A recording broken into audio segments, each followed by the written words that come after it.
Hi, it's Geeta. It's Monday, and that means it is time for our weekly look at what our federal government actually accomplished last week, March 3rd through March 9th. You can see that there were 9 executive orders signed, 4 Supreme Court decisions, 2 bills were passed in the House, no new bills were passed in the Senate, and no new bills were signed into law. And today we're going to start with the Congress for a change. Despite not passing a lot of bills, Congress had a pretty busy week. One big thing they did was roll back environmental regulations. They rolled back a rule regarding certification and enforcement of energy standards for appliances used in both personal homes and in commercial uses.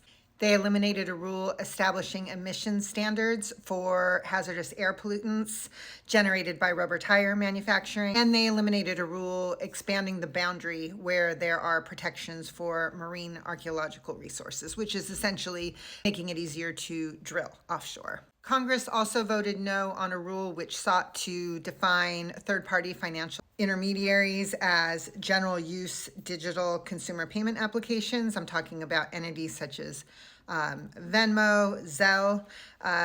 The rule would have put those kinds of entities under the regulation of the Consumer Financial Protection Bureau, just as banking entities are, but that rule was voted down as part of President Trump's elimination of regulations, which he views as hurdles to business expansion.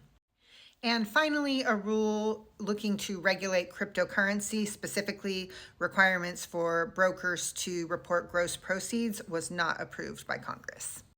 The 2 actual bills that got passed were very non-controversial. One was related to vendor selection for federal purchases, and then the other one was related to reporting of traffic deaths related to the delivery of mail.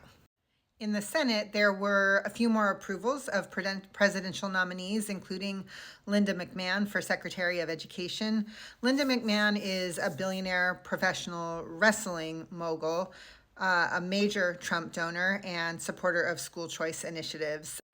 Both houses of Congress were busy with committee work and also importantly working to avert a government shutdown, which will occur this coming Friday, March 14th, if a fiscal year 2024 budget is not agreed to. They're also working on the fiscal year 2026 budget, which they need to pass by October 1st. So that's everything that happened in Congress. Stay tuned for the next episode of Swamp Watch, which will be coming out later today, where I'll recap what happened in the Supreme Court, because there were a couple of consequential decisions, and then we'll also take a look at executive actions this week.